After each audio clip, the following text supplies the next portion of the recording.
afternoon, and welcome to Flourishing as a Total Woman, Flourishing as a Total Woman at the Total Woman Summit Virtual Workshop Series. My name is Sherica Hymes, and I am the founder and host of the Total Woman Summit. I am so excited that you joined us this afternoon as we wrap up this week's series with some very powerful women in the beauty industry. And so today we have with us Ylorie Anderson, who is the VP of Bodyworks and CEO of BrownGirl Marketing. We're going to be talking about creating new income streams as beauty providers and really helping you reimagine the way that you think about your business. So without further ado, let's get into this. Hi, Ylorie, how are you? Good, Sherica. Happy Friday. Happy May. I can't believe it's May. Wow. Jeez. I know. Happy Friday, and it's May 1st, and we're on house arrest. We are, but we are calling May our maintenance month, so we're going to get in check this month. We're going to check ourselves this month. We got it. I am here for it. So I need you guys to do me a favor before we get into it. We need you to drop us a note into chat and let us know if you can see and hear us okay before we get started. All right, sounds like they can hear and that they can see us all right, so we're rocking and rolling. So I would just like to give you guys the rules of engagement for this hour-long session. So number 1 through 50 is we're going to have fun. This is going to be a very interactive conversation. We're going to talk to you. You're going to talk back to us because this was created for you. We want to give you the help that you need. Rules 51 through 100. Don't be shy to ask your questions. There is no dumb question. You have the opportunity to ask your questions anonymously in our Q&A function. So ask your questions that way. We will definitely get to them. Do not wait until the end of the conversation. We want you to ask them while we're talking. If we say something, you need more clarification about it, or if you just have a question that we haven't even talked about yet, you want to ask those. So go ahead and start dropping them now if you have them in Q&A, and we'll get to them throughout the conversation. Or if you're feeling really bold and interactive, you can drop your questions in the chat function. And I'd like to also introduce to you my right hand, Shamel. You'll see Shamel. She'll be capturing all the notes for you. So you can just screenshot the notes. You don't have to worry about trying to capture them. She's doing a great job of getting all the notes. And we have Ylorie's information on the screen if you want to be able to contact her. And we'll give that to you again at the end of the session. And you want to stay tuned till the very last moment because we have some very exciting news that we want to share with you. So let's get into it, Ylorie. Ylorie, tell us about yourself and why you're the right person to have this conversation. I'm honored to have this conversation. I have been in the beauty industry for a little over 15 years now, and I started on the professional side working with Kenra Professional as a brand manager and worked my way up through to the VP level, director level. And then I transitioned over into the retail space. So I think I have a myriad of, or a myopic view of the landscape, right? So I've come from one side, been on both sides, and fortunately I get to run one of everyone's favorite natural hair care brands, which is Bodyworks, for Jasmine while she's off doing another venture. And again, I have always been very in tune. You see the moniker BrownGirl Marketing. I've always tried to stay very in tune with the brown and the Black market to make sure we are doing things that not only create awareness for us, but engagement and also multiple streams of income.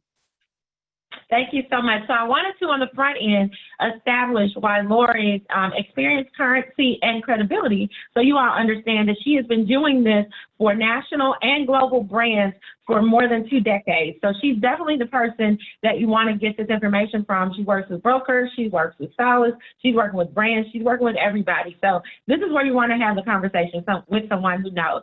So Ylorie, let's get right into it. The reason I reached out to you to have this conversation is because I was seeing so many stylists, those that I know and those that I just happen to know virtually or by way of conversation with my close friends and family, talking about some of the angst and anxiety that the stylists are feeling right now while we are in the middle of this pandemic. And then many of them are really advocating for us going back to work or the world reopening, if you will, maybe perhaps prematurely. And so my thought about that was there's so many other ways that you could be making money right now that don't involve you putting yourself at risk or your family at risk. So What has been your experience with stylists during this time? What have you been seeing? So it's not just stylists. Let's put the beauty professionals all in one group, right? Because it's all about maintenance, and from our hair to our faces to our nails and toes, everything that falls within that space, because all of those things tend to happen in that salon space, right? So one thing I've noticed is some have learned to pivot very well. Others are, very prayed up in their pursuits.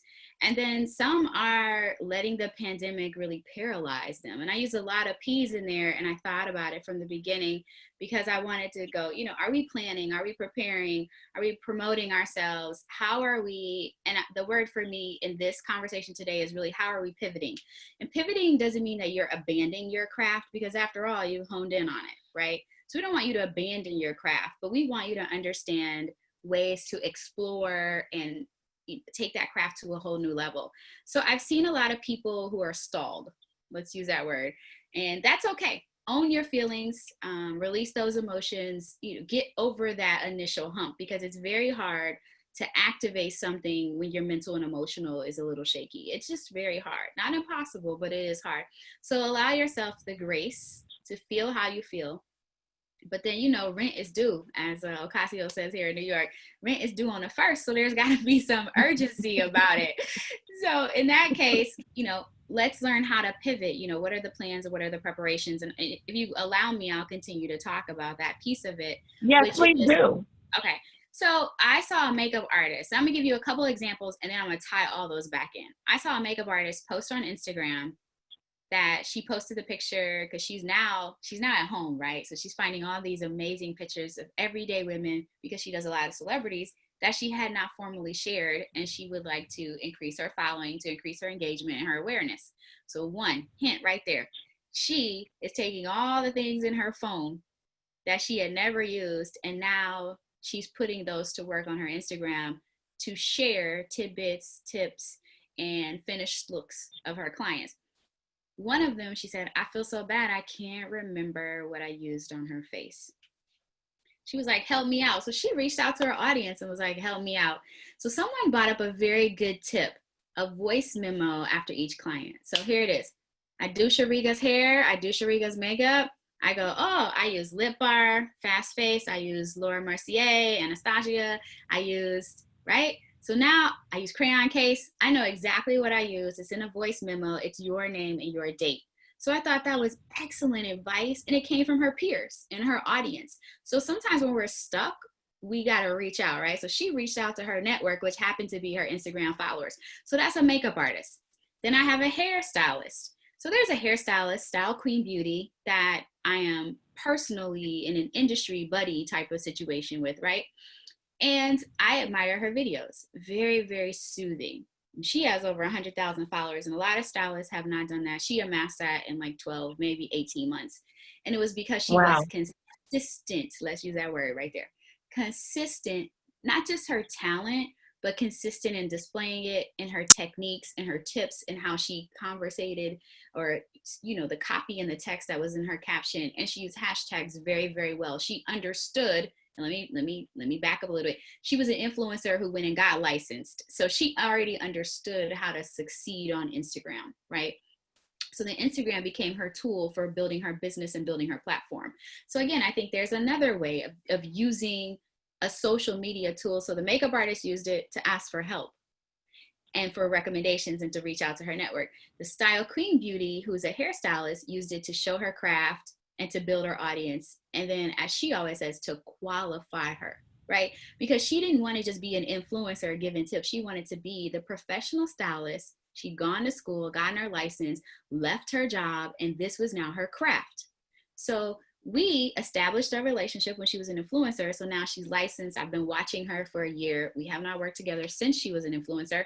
And then we came up with a series as a brand and said, who do we think? And she was in our top 3 because she understood how to drive engagement. She understood techniques and how to talk about those from a general conversation, as well as, style demo.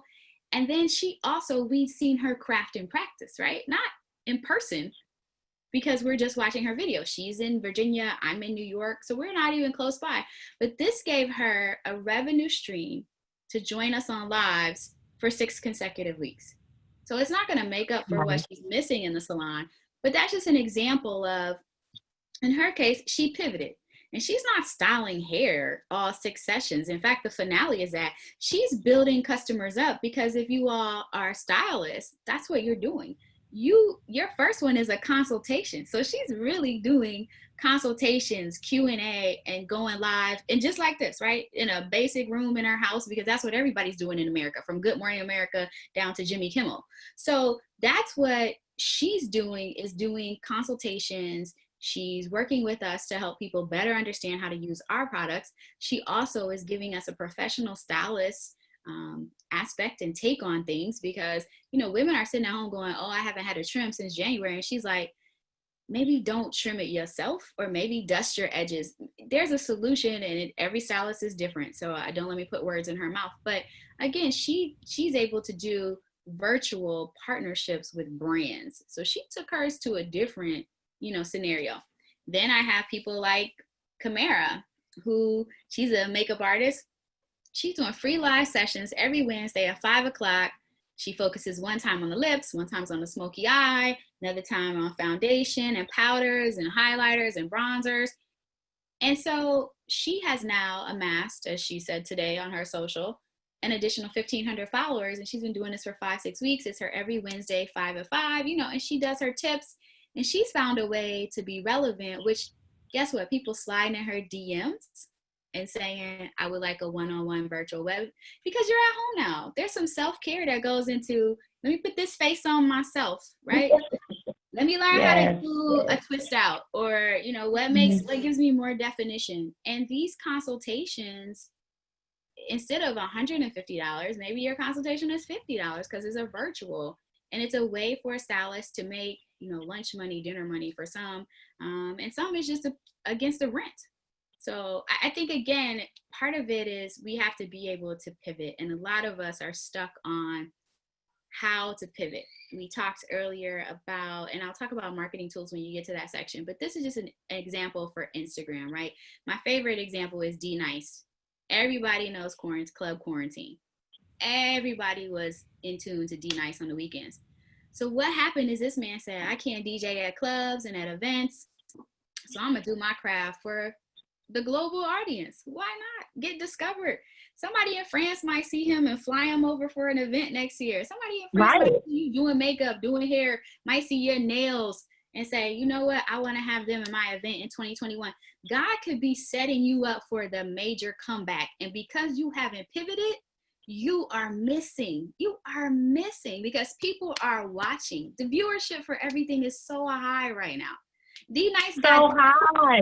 He got tips, girl. Cash apping him tips, $50, $100 tips.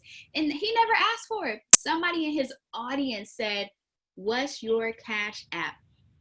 So can we talk about it? Yeah. So I'm so glad you said that. And one of the tips, Shamel, let's make sure we put this in here. Make sure that you do voice memos for each one of your clients. Voice memos, and date stamp them for your clients about what products you're using on them. Whatever area you're in, you should be doing that, because it helps you remember what you use. And for times like these, you can go back and refer. But you said something I thought that was very interesting. I, for one, am a business strategist, and one of the things that I have been watching is how people are using their time on social media. You brought up the point of D Nice, perfect example about, he went from, when he started this, he was at around 300,000, because I'm a data person. Yep. He was around 300,000 followers. He is now at 2 million, over 2 million followers. Yep. That is just in this time that we have been here. It would take some people 20 lifetimes to amass that type of following. But because he was smart and he let the work organically drive the revenue, and he used the talent that he already leverages, he just pivoted. So I want to share with you something that I have observed. I've been watching how stylists have been using their timelines. It's to re-quote all of the propaganda, all the stuff happening with COVID. And I'm like, that is such a waste of time. I would be trying to figure out how to connect with my audience. Here's a missed opportunity. So you shouldn't be giving away all your time for free. As Ylorie mentioned, maybe have a scheduled, consistent time that you go live and you do videos on hair. And then people can, if they want one-on-one consultations, they can do those with you. And you can charge a fraction of what you would normally charge for that because you're not showing up in person. Another missed opportunity that I've seen people do is I was thinking to myself, if I was a stylist right now, hairstylist right now, what I would be doing is I would be hosting classes for my clients. I would start with my clients and I would say, okay, I'm going to do a wash and go, right? A wash and shop style for my clients with this type of hair. I'm going to target that to those clients and I'm going to say, for whatever amount of money, we're going to do a webinar live, and I am going to, if you have children at home that you can do their hair to be your model, you should mannequin. You can use a mannequin. Yeah, or get to a mannequin and show them how to do it, and you can go a step further, and you can actually put together product packages for them, and you can use your discounts for those packages, and you can upsell them, and then you can ship them the products, and so you can say, now we're using this product for your hair, and you go through, but people haven't been doing that. I don't understand. It helps us understand, Ylorie, what's going on there. So I think you hit on so many levels in that one scenario, right? One, I'm like, I don't have clients. I can't go live. Boo, you got a mannequin. You got a wig. You got your own hair, right? You got your own hair. Do your hair. I mean, Gabrielle Corney is famous for throwing her wash and go up there. And mind you, hers is super fly. But it's why I don't straighten my hair as much anymore, right? Because she was like, girl, I could do your wash and go. And she has spent time showing me to the point where people are in my DMs like, wait, is your hair really that curly even though you straighten it constantly? Yes, boo, because my stylist showed me the technique, shingling, product, tool. So all of that goes into it. And a lot of times, hey, layman's people, we don't know that. We like, oh, they put this curl jam on there. Oh, it didn't do the same thing. I didn't know I had to blow dry, flip the hair, defuse.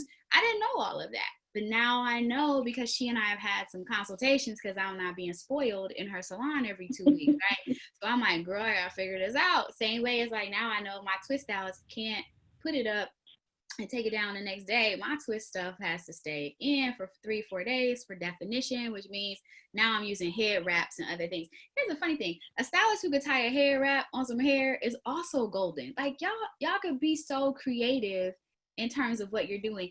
I think it's a very mental thing about, again, this goes into planning and preparation. So all these P's that we're talking about, write it out. If you know your wash and go, you say, hey, I'm gonna start with a turban and show them, at the end, the turban may be when my wash and go goes wrong, right? Because that could be the fun parody at the end of it. Or it could be how it starts out. I wash my hair, it's deep condition.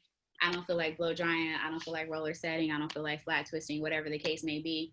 And so I'm just going to take the deep condition out and what are the next steps? Write those out as a stylist because it's going to help you create the format for the caption too. It's going to help you tell the story because Instagram is really about storytelling. And it's no better place in the salon for stories. That's all we do is gossip in the salon. That's all we do is girl chat. So tell the story. And what you said too is if I'm walking you through and here's my shampoo, here's my deep conditioner, here's my styling product. Now I have a trio. And I'm able to sell that. What's funny is stylists don't even realize that. Other people say that to you. So if you follow, so there's a stylist, Darice, but she goes Styled by Reese here. She's on the Mazzani styling team. She's actually one of the leaders of the Mazzani styling team. She managed to make, and I think on her post, like $2,500 in reselling products to her clients and their friends and people who follow her on social from her demos because people were like, how can I achieve that at home? So not only did she do a virtual consult, she followed it up. So here we go. Revenue 1, revenue 2, product. And I'm here to tell you when they come out of this, guess where they going? Salon 3, right? 1, 2, 3. Those are her pieces in the puzzle. And again, it may be new clients. It may be current clients. She was able to captivate an audience and then do that because you can, as you said, you can become a reseller of your products that you use. I don't know why people aren't thinking about that. And you can order you some really fly personalized branding stuff to put your little bags in, send your clients a little note. All kinds Alibaba, of stuff. for imprint. I mean, you could go to Staples if you got a local, and I know you're based in Tennessee. If there is a local printer who is maybe in need, here's the catch. What I tell people, and we talked about this a little bit, you and I. Let's barter some services, right? So I need you to help me print up these little bags. I just need 50 of them because I'm trying to do this and start out, see how it goes. And maybe I offer you 3 hairstyling sessions. Barter. Not everything is always about money. Utilize the tools in your network for what you're able to do. If you're in a salon suites, I guarantee it's other people in there that you can trade services with, make referrals, and do things. But here's the thing. We haven't talked about this. And if I can say a little bit about marketing. How many of y'all have an email and cell phone list? Not just stored in. Okay, by show of hands, how many of you all have an email and cell phone list? And you can use the hand button in your, okay.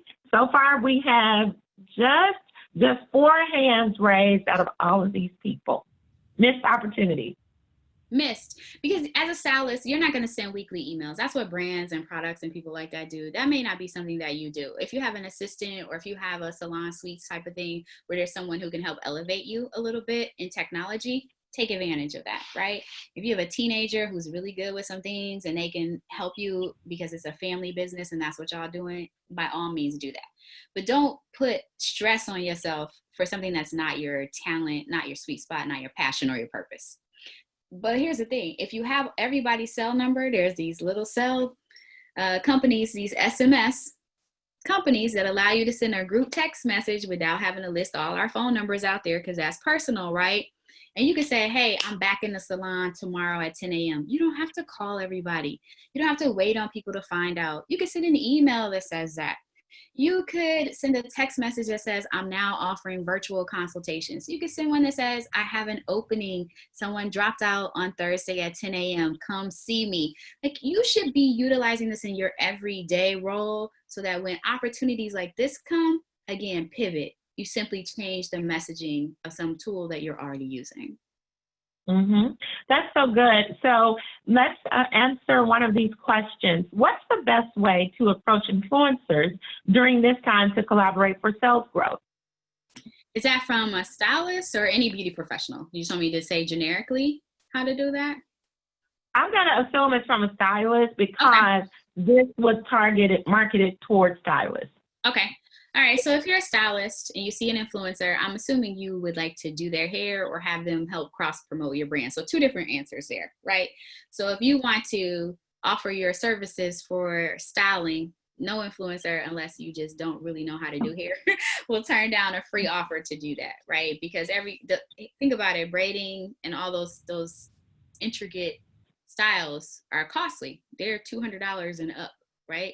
So if you're offering to braid my hair, do box braids on me in exchange for tagging on posts and it comes out bomb, girl, I'm going to post you up. I'm going to help you out. And then you should also ask for the pictures because not just on their platform, you got to promote yourself. They're not responsible for your income in a barter type of service. And that's a good barter, which is I do your hair, you promote me to your 20,000 followers, tag me, and hopefully you've done some homework. Your influencer has a following in your market, right? Not just a nationwide following in your market, as well as, national. It's different if you're like in a transient market, such as Atlanta and New York, where people pass through and perhaps people will stop through your salon. But if you are in Oklahoma City and you're trying to reach Oklahoma City people, then you need an Oklahoma City influencer or someone who hopefully has that type of following, because there's people in Ohio who have a New York following, people in Paris who have a New York following. So don't think to their location that it paralyzes you and keeps you in that space. So I think you slide in their DMs and if they have an email or a phone number in their contact space, because I love that we slide people DMs. Like, that's like some crazy dating thing. I didn't date my husband that way, but that's what people do, right? And then we stop there. So you're not really trying to reach me, because I might get 10 DMs a day. If I'm a real good influencer, I'm probably getting 40 DMs a day. So slide into DMs, finish up. I'm going to email you as well. If some people put in their profiles, it's better to email, don't DM me, blah, blah, but then go email. Hey, would love to get 15 minutes to talk to you, brainstorm. It's good if you can pitch a quick idea. Don't send me some biography in an email. If I'm an influencer, hey, notice you like to wear box braids. You're missing out when this pandemic is over. Would love to book you for a consult. Because here's the other thing, you all can book for future too. Hey, trouble don't last always. Always, So right. you can book for future. If you see someone saying, I can't wait till August because we going to Tulum, then why don't you volunteer to do her vacation hair for Tulum so you can get the Tulum pictures. You get her everyday pictures in her own market. You get them tags. You get her friends in the pictures. So guess what's happening? It's going bigger and bigger and bigger and bigger. So that's if you're doing her style. If you are doing it because you just want her to cross promote you on her page, that's a little bit different because most influencers have a certain style and aesthetic. So it's very hard to get on their page in your current state, right? So I think, again, it depends on how you're approaching them and why you're approaching them. That's good. That's good. And one of the things that you and I had the opportunity to talk about earlier were missed opportunities to and we're going to talk about it a little bit more granular as well, is have you been connecting with your clients? Have you picked up the phone? You have nothing but time. Pick up the phone and call. You can maybe call your A through C's on Monday, then your D's through G's on Tuesday. Call them. There's nothing like a personal touch. Hey, just thinking about you, just wanted to call and see how you're doing, check on you, how's that hair holding up, call me if you want to do a consultation. I have some great ideas about how you can maintain your style until we get back in the salon. Yes. So keep in touch, right? Check on your strong friends, they say. And your clients are your strong friends because they hold your business up. That's who's holding your business up. It's Mother's Day coming up. If you have 5 or 10 clients who are mothers, and maybe 5 of them are just killing motherhood, like they the ones you want to follow. They doing it so glam. You like, girl, if I could only. But then you may have 1 or 2 who single mom. Her treat is the salon. Her space, her self-care is the salon. Call her. Girl, I miss you. You've been on my mind. I know them 3 kids driving you ragged, but hang in there. I can't wait to see you when you get back. Right? That's it. A text, a call. Life-changing. Life-changing. Because, again, check on the strong ones, but even check on the ones who not so strong too. Right. And you can even let me tell you how you can complement that with the call. And the people you call that day, this is why you should be taking pictures of your clients. You can post those people that day and say, this is my client appreciation week for client appreciation week. I'm doing A through C today. And then you tag all those folks, even if you didn't get them on the phone, relay that same message with some cute terms, tag them, then they will see that, their followers will see that, and it's you showing a picture of when you did their hair, but you're also showing them appreciation. And just by the way, this also works for barbers, it works for makeup artists, it works for nail techs, all of that. You guys should be definitely doing this during that time. Yeah. And so that's a missed opportunity, not calling to check on them as well. So then you mentioned earlier that we know that you are a global beauty brand person. So you said that people should be tagging the brands that they're using. That's also a missed opportunity. Can you talk to us about that and why? So it's one thing to send brands. We get those emails every day. I'm so glad I'm not in customer service. Don't take that personal, anybody. Once you kind of graduate up the chain, and Sherica knows this being in HR, once you graduate up the chain, you're happy to leave some things behind. Absolutely. So I love when people get my extension and then want to ask me a customer service question. I answer it because that's who I am, but in the best interest of my time, I have a team for that. So the thing I tell people is, you should tag a brand because, I'm going to use an example I was at a Kenneth Cole marketing asset luncheon, and we talked as executives in marketing about the things that we loved and didn't love about social media when it came to building our platforms and our brands. If you reach out to me, I've been using your products, I love them, blah, blah, blah, blah. I go to your page, I only see dancing, beach, you and your booze. How do I know you really using my products? You've never tagged us. I asked the social team, hey, this influencer is cute, or this stylist is, looks real good on Instagram, or this stylist came highly recommended. Maybe we should use them in our next LA event. And then I go to your page, or somebody on my team replies back, what's your favorite product? You're like, all of them. Okay, really? So again, at Kinopole, they said, and if you see the young lady who, and I can't call her name, she's African American, but she tagged them over and over and over again, organically, not like in an annoying way. Maybe like 2 or 3 times a month when she had on an outfit or they had a quote. Like, she was genuinely invested in this brand. They ended up picking her as a global ambassador. Shocked her to death, because she always was just doing it authentically and building her platform. It helped her with her aesthetic. She said she wore the clothes. She'd always worn them since college, and then she was in her 30s. So she ended up being a global ambassador, to the point where they were sending her to dinners and luncheons to represent the brand, because then she could come home with better pictures. She was going to be fly, done up in Kinopole clothes, all of those things. But she was tagging the brand. I'll never forget, the executive said, for about 8 months before they reached out to her. She had no clue. So she didn't do it with an expectation of quid pro quo. I tag you, you tag me. It wasn't that. She was genuinely saying to her audience, quality clothes, they represent me, they show who I am, they are a part, I feel like I'm connected to that brand. So if you're connected to, and I can name any brand, because I have a consultant background too. So don't you all bite my head off, because it's not Eden, but you're professionals, right? So if you're connected to Design Essentials, Cornell or Mr. McBride and the team should already know that. If they don't know that, that's on you. You're using their products, but I have to stop you right there, Ylorie, because we have to extract a lot of that and unpack that a little bit. I am surprised. Number one, you have to start managing your social a little bit more thoughtfully and with intentionality. If you want to have a personal page where you post, all of your shake videos and your whatever you're doing, that's fine. But you need to have a brand page that really you're professional and all of that. And then think about what handles you're using. Is that going to be a deterrent for a brand, something that may make them shy away from using you? If I go back through it and the first 20 things I see is you talking about your breakup, a brand doesn't want to be associated with that. No, and it shouldn't be on social media anyway, but that's a whole other story. But I digress.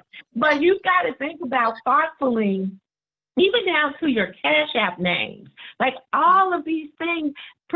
People are looking at this, and you have to be willing to evolve, which is a part of pivoting and adjusting. So I know for a fact that the stylists I use, right, they're using Design Essentials, they're using all of these other brands, right?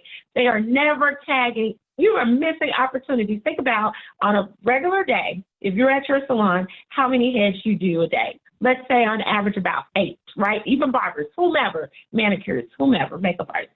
There's 8 times that you have used the product, 8 times that you have an opportunity to take a picture, tag a person, and tag a brand and make a comment. And you've missed that opportunity during this time. And there's so many ways to do it. You could say, oh, my pictures are boring. There's a wall in your salon that's fly. Your station don't have to be the backdrop for everything. There's a wall that's super fly in there.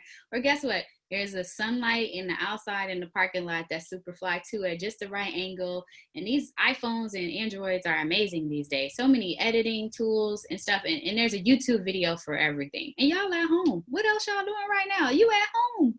So again, YouTube University. YouTube University. But you're at home. So, she's right. You got 8 clients running through there. Maybe use Design on one, Kenra on another. Maybe, and it don't have to be the whole line. Maybe it was Moroccan oil as a finisher on Sherica's bomb twist out wash and go, because she wanted it to have a little extra shine. That's the story. How do you add shine to a finished style? You don't have to talk me through the whole style.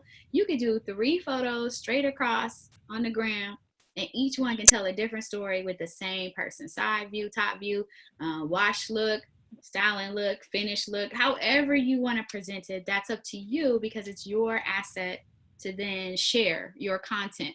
Now, I will say this, because Instagram is what I call rented platforms, right? Because if they shut down tomorrow, all your stuff is gone. I do advise that you either store it like in Google Drive, which is free. Google Drive helps you organize your stuff. Some people have a Dropbox. It's $100 a year. It could be worth it just to say, by client names and styles, and you can put all your notes and whatever you need in there. If you don't have time for a website, again, that's another opportunity to barter. I bet there's some client of yours that know how to throw up a website and put it together and it look really nice. And if not, there's plenty of brands out here who build websites who would like to, or maybe they're in your niche. Maybe they do it for stylists and they're looking for someone to be a reference or something like that. But again, you are absolutely right when it comes to tagging brands on the photo as well as in the caption. Hello. Tagging them on the photo as well as in the caption, because in the caption, it falls off of their immediate read, right? But if they're tagged in the photos, it stays on a certain space on their Instagram page, so it's easily identifiable. But again, good info. Yeah, very good info. So someone asked this, because we're going to go back to that, but I want to ask this question. Someone says maybe they don't see the future of possible collaboration, so they don't tag the brand unless they are getting paid right now. Well, that's one of the reasons we're having this conversation, is because you are going to have to, in business, I used this term earlier, we do SWOT analysis. That's SWOT. A SWOT analysis is done internally and externally. And the S stands for strengths. So you're looking for what your strengths are. And then the W is weaknesses. And that's where you have gaps. And then the O is opportunities. And then the T is threats. So in this particular example, we're talking about the O. You are missing an opportunity, because a brand will not pick you up if they don't already see you on their forecast and see how you can add value to them, because this is always about the value proposition. And so this is the reason we're having this conversation, is because we want you all to think about your business as a business and not so much as a transaction. And so can you talk a little bit about that, Ylorie? Sure. So we talk about opportunities. It's not just about tagging the brand. It raises the level of, hey, I'm here, see me. It's also credibility in what you're utilizing for anyone who's following you, truthfully, because if you're using quality products, or maybe you're using a product that my stylist used to use and I relocated, and now I found someone else who now utilizes it. Opportunities come in so many different forms. So it's not just tag the brand for the brand awareness. It could be maybe an influencer. And here's the funny thing. You talk about opportunities, talk about influencers. So you're going to reach out to an influencer. You've never commented on her page. You don't even follow her, but now all of a sudden you want to have a relationship. So opportunities don't always happen immediately either. My leak speaks a lot about this in My Taught You, which is don't ask for something until the third time you've met someone face to face. That's a very hard pill to swallow, because if anybody on here is saying I met Ylorie face to face 3 times, it means you probably have been in New York. More so, because I spend most of my time here as a wife and a mom with young kids. Now, before kids, I was everywhere, like on a plane every single week. It has adjusted my schedule. So my opportunities have also changed. I do a lot more virtual. I do a lot more when people are in New York, I'm running to meet them. I'm not asking them to come anywhere close to me, girl. If you are in Soho, I am there, because I understand I may not get to see you in your city, so I have to make myself available when you're in my city. So it changes how I do business. So again, those opportunities are, I'm in a salon suite. Maybe you're doing your own hair. What about that? Why can't I do my own hair as a stylist during this pandemic? I don't need anybody else. I can do my own hair. I can add weave, clip-ins. I can do a protective style. I can do a wash and go. I can flat iron, show you how to do a heat protectant. I have skills. I got skills. And I want you to know I got skills, so I'm going to show them to you. Those are my opportunities. And again, you have to write those things down. Those things, you'll forget it. Funny, I think of so many things in the shower that I actually bought a waterproof pad and pencil, because every time I get out the shower, I'm like, dang, what was that? What? Waterproof pad and pencil? Write that down, Chanel. I need to order one of those as soon as I get off this. It became so much. I keep a pad and pencil next to the bed on the nightstand, because I'm one of those people who wakes up. Now I have a newborn. Yeah, me too. Yeah. But I wake up with ideas too. I have a good dream and I'm like, ooh, that would be sweet. So those are the things. And people forget, ask your peers. If you at home with your family. So I have seen, here's one of the my most interesting pivots I've seen. One of our favorite photographers in New York, and a lot of people use Joe Shea. He loves to cook when he's not taking pictures and doing video. And I mean, he does everybody, Carol's daughter. I mean, he does L'Oreal brands all the way down to like Ylorie on the street corner over here with her three kids. So But Lord, tell all your children. I know. She just had a new baby. I know. She just had a new baby. Too. No, I got 3 now. So I'm just saying that he decided he would build his Instagram not just through photography, but through his passion of cooking. So imagine if a stylist is like, the cooks in the kitchen. So if a stylist also had that passion, it's a good way to kind of mentally release. So if I'm a stylist and maybe I'm in fashion, I can do hair and clothes and what goes with what. If I'm, in his case, he took cooking, and I was like, photography and cooking. So his platform is still interesting because he's still throwing up photos that he's taken over, the last decade, but he's intermixing it or intermingling that with his love of cooking. So now you're getting recipes, and they fly because he's a photographer. So the pictures make you want to eat the food right off the page. So again, think about those things, because some people can't function outside of the salon environment. And I respect that, because everybody can't work from home, right? Some people need to be in an office space. So if that's your case, then how do you stay engaged, stay relevant, stay purposeful? Here's the funny thing, stay passionate. Because if you get in a funk about your talent, you start to question if that's really your purpose. And you don't want to get to that point. And people get to that point because they make decisions based upon current emotions. And you don't want to get to that point. You really want to say, I love doing hair. It is my calling. It is healing. So maybe you putting up quotes of healing on your platform in between hairstyles, or, there's so many opportunities that every day you should wake up, and they have these gratitude journals. You don't even need that. Every day, take a sticky pad, just get you a little sticky pad, and write down an opportunity and a blessing and put it up. Pick a wall in your house. And every time you walk past it, you will be amazed at how smart and creative you really are. That's so good, so good. And we talked about right before this call too, really understanding your clients and what they do. That's another missed opportunity, because that's your sphere of influence. You really want to talk to your clients about the work that they do. What are their skill sets? What are their expertise? Because that may be a missed opportunity. Can you talk to us about that, Ylorie, and why that's important that they know this? Sure. 2 things. One, the salon shouldn't be your only form of revenue, period. It just shouldn't have been. So maybe you don't want to sell products, but you should be doing the news lady or the congresswoman's hair at her home or at the station, so that 1 day a week or whatever, 2 days a week, or even from 4 a.m. to 6 a.m., that's what you're doing. And then you come to the salon from noon to 7. You should not have put yourself in the box from the beginning. It's okay if you start in the box, but can we all get out the box too? Think outside the box is a reason their statement reigns true and supreme. So that shouldn't be where you stay. Home styling can be an option too. So if you are in the salon Tuesday through Thursday, and then on Fridays and Saturdays, you do private consultations in people's homes, because guess what? That charges more because there's travel involved. There's all kinds of things. Maybe you're not comfortable going to people's homes. That's fine. So here's the funny thing. I have seen Black stylists maximize and do hair Tuesday, Wednesday, and Friday in a Black salon, and then go to a white salon on a Thursday because they don't have a texture specialist there. And then they become the texture specialist. And so guess what? They're not even having to go find clients. The white salon is finding them because they want them in that space so that they show multicultural diversity within that space. So again, those are all, and guess what? If you know that Ylorie is the brand leader, then when the salon is hurting, or when your business is hurting, can I do a virtual class for Eden? Can I get some products from Eden sponsored in my segment? Can I do a segment for Eden?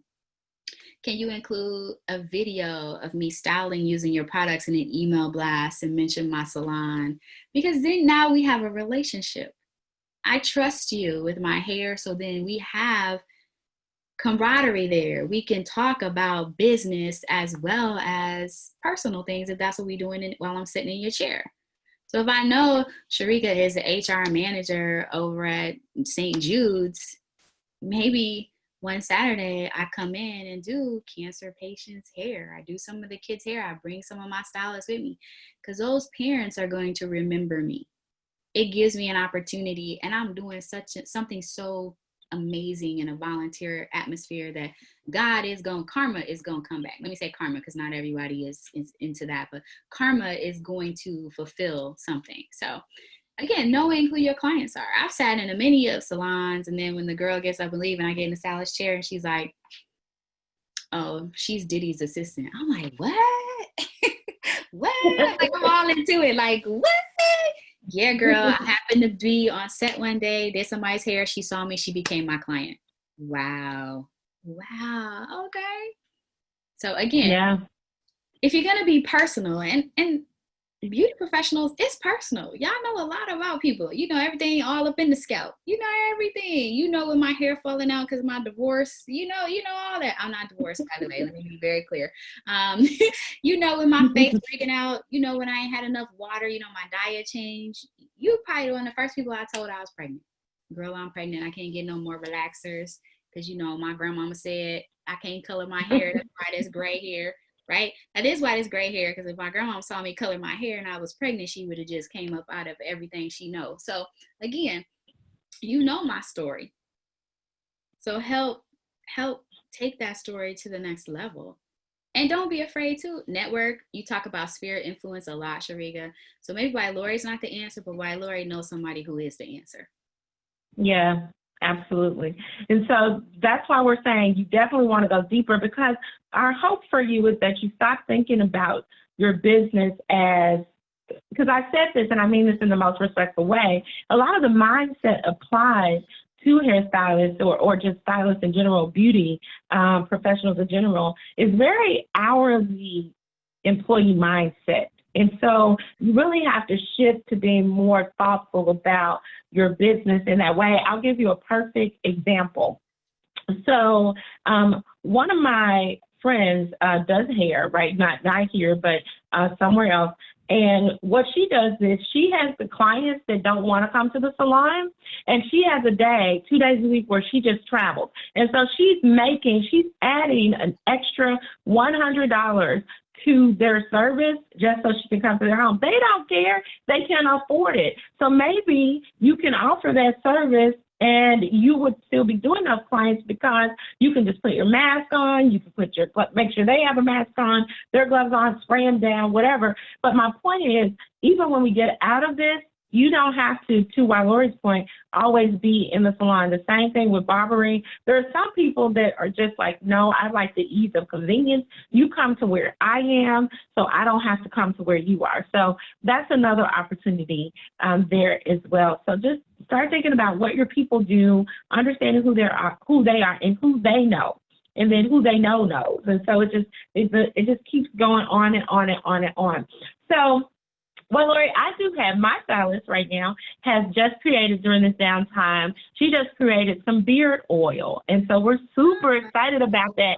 So you're a brand. How would someone who just got a new product, how would they go about reaching out to a broker or getting their products? What are the steps? If you create your own products, how do they go about getting them now beyond just selling them in their salons? Yep. So luckily we live in the world of e-commerce, right? So put your stuff on Big Cartel, Etsy. Make sure your product descriptions are extremely thorough or engaging and fun, if that's what it is. If it's a beard oil, let me see. So is it a growth oil? Does it moisturize? Does it soften? So those are some of your keywords, right? And a good way to know some of your keywords when it comes to beard oil is simply just to Google stuff. And when Google does the auto finish and suggestions for you, those are words that people associate with beard oils. So you know to utilize some of those things to come up in search engines, right? The other piece of that is Etsy. You only have to pay when people buy, and people search for things on the net. So that gives you a platform. You only need a couple of pictures. It's not your own website, so you don't have to worry about that. Oh, and our good friend Amazon. Everybody can sell everything because there's an open door policy on Amazon. So that is a great way to, quote unquote, get in somebody's basket, right? We talk about that in the retail space, and people say, I want to be in Target stores. And I'm like, if you can get on Target.com, you still can get in somebody's basket. Because if people can see you on a Target app or on Target.com when they're ordering in this age of everything at my doorstep, and let me tell you, I don't think that's going to change, because people have realized how convenient that is, how much time saving that is. So if you can get on some of those places where you're on somebody's online, and there's the Buy Black marketplace, there's the ATL vintage market, there's a this, there's a that. There are local stores in your current region and community that have online shops. There are local stores who you can barter and say, I'm gonna drop off 6 pieces. When you sell the 6 pieces, you pay me, I'll bring you 6 more. There are so many different ways to get your products in the hands of other people. Now, if you want to help promoting it, you might have to find a couple of cute people with beards on Instagram to send it to. But it's not just about Instagram and paying people to post or giving them free product to post and then asking them, to copy you. Some of y'all need to learn how to just download their pictures because they don't have time to send it back to you, or they might not send it back to you. You just got to figure out what repost app can you get a clean version of it so you can reuse it, and with their permission, of course. The other flip side is, what if you just found yourself on an email list of somebody who maybe a barber actually has an email list. Maybe the barber can sell your beard oil and y'all do a 50-50 split. Maybe if you guys are familiar with I Don't Do Clubs, she does the beard day parties. So maybe her list is attractive because clearly she markets to men.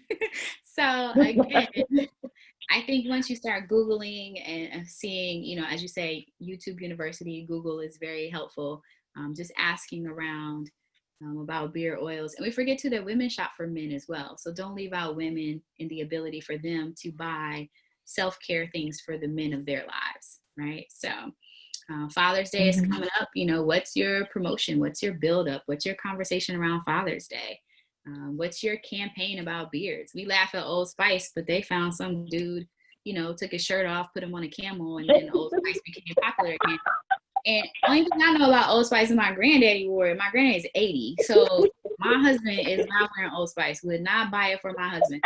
But that commercial, because I am a woman, and I am a woman who loves it's in your mind. It's in your mind. I was like, look at Old Spice trying to come back. But then I'm like, well, look at Old Spice, right? So again, you can do so many things. You can make your own beard commercial. These iPhones, hello, these things are like, you can do a whole commercial on it. You can do a boomerang, you can do a video, you can do IG Live, you can do IGTV. There's so many things you can do right now. We are in the most innovative time frame that we have been, for sure, in my lifespan, but I know in times past. So. Absolutely. And so, Ylorie, tell us this. What are the 3 biggest mistakes that you see beauty providers make? They stay in the salon booth rent mentality. Very transactional. So you mentioned earlier hourly. They stay there. It's a safety net for some. Some don't have the capacity to think outside the box, and that's okay too. Everybody, what's meant for Eve wasn't meant for Adam, right? So I think we stay in that space and we hinder our opportunities. We miss them. We don't even recognize them, which is unfortunate. So we get comfortable and complacent. Maybe those are the words, right? We get complacent. So every day is fine. There's no need to do anything different. Second thing is, we don't build and utilize our networks. Our clients, we don't consider them our networks, but they really are. We don't look at our sphere of influence, which are your friends, your family, former classmates, even teachers, mentors, churches. We aren't utilizing our networks properly. And I'm not saying use me. No. Because when I heard a statement yesterday from Ty Alexander is, it's exhausting to always be the output. So think about your networks in terms of input output. When you really want something from people, how have you showed up for them in the past? Or can you show up for them currently or in the future? So one, we become complacent. We're just fine with the status quo, which life, you just can't do that because life moves too fast right now.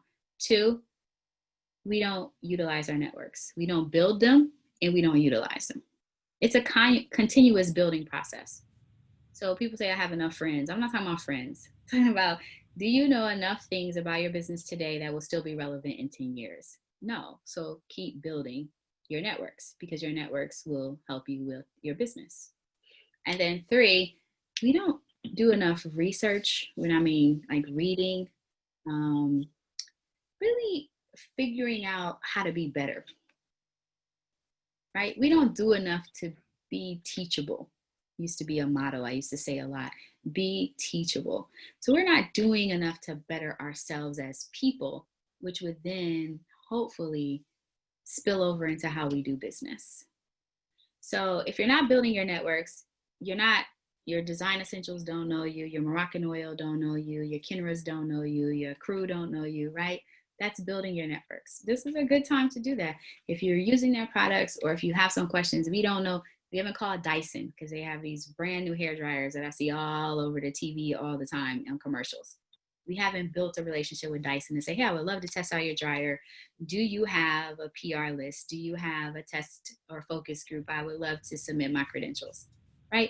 So we're not even trying to help ourselves because then maybe some of your tools would be sent to you for free. You get free flat iron, free hair dryers. So again, and then the reason why we don't build the networks because we haven't done the research. We're not invested in our craft. Because if we were, we'd research it, right? So I think those three things play into how you progress over time. Wow. And you mentioned progressing over time and evolving. I'll give you a quick example. So I walked into a salon, and it's a dual salon, right? Like half of it is a nails parlor, and then the other half is a salon. What caught my eye immediately were the number of people in there that still had Marcel irons. Why do you still have that? That is a clear indicator to me that you are not studying your craft. Like, can you fast forward at least a decade? But I mean, it sounds funny, but immediately it stuck out to me like, that makes zero sense. And then secondly, really start thinking about the way when you start going outside the box, you can't get all of your information from the same people who have the same level of experience that you have. You've got to start thinking outside the box. Here's the difference in outcomes of doing that. This really happened. There's someone that I know that does hair, and she decided that she wanted to do some classes. Well, she asked her friend circle who doesn't do this, right? They don't do strategy. They have the same level of access and influence they have, right? Well, this is so crazy to me. She charged $25 to $50 for those classes, but you charge upwards of $300 to $500 for your units. How is it possible that you're teaching someone to do the work that you do to charge someone almost 10 times or upwards of 15 times what you charge for that actual service? Here's when it's done right. I have a good friend named Nicole. It's Stephanie Brown Education. Let me tell you, she used to own a very successful salon in downtown Memphis. She's owned a very successful salon. She knew that she didn't want to stay behind the booth forever. So she does education. The difference is she teaches classes there no less than $200 and $250 per person. That is the difference when it's done right. Their skill sets are the same. Their business savvy is different. Yes, definitely. And hey, that was a good pivot because people should be teaching classes too. I forgot about that. That was a good example. I forgot all about that. That was a great example, though, is that you can also teach during this time period. You can teach. And when we resume, don't go back to what you were doing. Keep those other avenues that are working for you open. If teaching on Mondays allows you, or teaching on, maybe you want to teach on Saturdays because you want to teach from 8 to 12 and you want the rest of your day with your family. You don't want to be in a salon all day on Saturday. That's okay too. Or maybe your day is Sunday and you want to do some Sunday stuff because you're a 7-day Adventist, whatever it is. But I like that you gave those examples. Yep. Yeah, absolutely. And she was so good at it that Ulta hired her, built her own teaching studio, and now flies her all over the country to do Yep. this. And then they also let her use her studio to teach her classes and charge money. So it's amazing. So we hope that this has been incredibly helpful for you. We're going to put Ylorie's contact information in the chat again if you guys need any tips. Are you still doing individual consultations? I will be resuming Are you those. taking new clients? Are you taking new clients? I was just gonna say, I will be resuming those in Q3. I'll start talking to people and planning for 2021. So I'm spending this year enjoying the first year of my son's life. So I know 2020 hit people like a brick, but it kind of was my slowdown anyway. So then this just became, it just became my real slowdown. So if you guys want to connect with Ylorie for your own, she does own BrownGirl Marketing. If you want some one-on-one individual consultations, then she's definitely accepting new clients, obviously for a fee, because anything worth having is worth paying for. And so we would love for you to reach out to her. Make sure that as soon as this is over, you will get a survey. So we definitely hope that you will do that survey. We'd love to get your feedback. And I know it's the top of the hour. We have one last question. Are you okay with answering that, Ylorie, before we say goodbye? Sure. Okay. Are business contacts between brands and influencers important? I think they mean business contracts between brands and influencers important. Is it always best to have something written versus oral? Yep, it is. You'll hear Maddie James. If you're not following the Maddie James, you should follow her. She does this IG Live hour. It is amazing. She talks about connecting with brands. I think she has some paid kits. Sherica probably can consult with you on strategy as well as myself. It is important. It's not important just to get paid. It's important so everybody understands the deliverables. There's no confusion when it's written in black and white to say, I will deliver XYZ for X dollars. There's no confusion in that. If Sherica and I are like, oh, I'm gonna do this live and it's $50 per hour, and we go over to an hour and a half, and I'm like, oh, you owe me $75. She's like, what? Wait, I thought you said it was $50 for the live. No, per hour, boo. But again, so if it's written down, it is an understood, and everybody is agreeing, and then Sherica signs it, and then I countersign it. So then we both know what is expected. We have had tons of confusion when we first started working with influencers. That first year the influencers became popular, I will not tell you how many times emails were, oh, I thought you meant $50 per post. And so I posted 8 times throughout the day. And so you owe me $400. Nah. $50. That was it. You don't care if you posted 2 times or 20 times. That was up to you. And IG Live takeovers. That was a big confusing thing. So we developed a standard contract that had deliverables and everything like that. And it didn't even have to be something the attorney necessarily looked over continuously. We had a boilerplate template, which you can get off of the internet, or you can have an attorney look over it once, and then it was no confusion. Black and white. Everything. Yeah, I'm all about the business of contracts and deliverables and who's responsible for what. But I do want to say this, although I am a strategist and I love working with businesses and individuals, for the purposes of this conversation, this is why Ylorie's field house. This is what she does. So if you are in the beauty industry and you need consultations, I am going to defer to her because you're going to get the best industry advice from her because she's an industry expert. So connect with Ylorie. I will not be your best option. You want to go to her. Not because I'm not great. I'm amazing at what I do. But, I get you. I'm the same way. I'm like, wait, that's not me. Let me tell you. That's her. So you connect with her, and I want you guys to do that. So make sure you fill out the survey. We thank you all so much for joining us. Ylorie, you have been a gem. This has been invaluable information. Thank you for spending your afternoon with us. We hope you have a lovely weekend. And for those of you who are available, we hope we'll see you in about an hour for our next segment. Have a wonderful day. Bye. Thank you.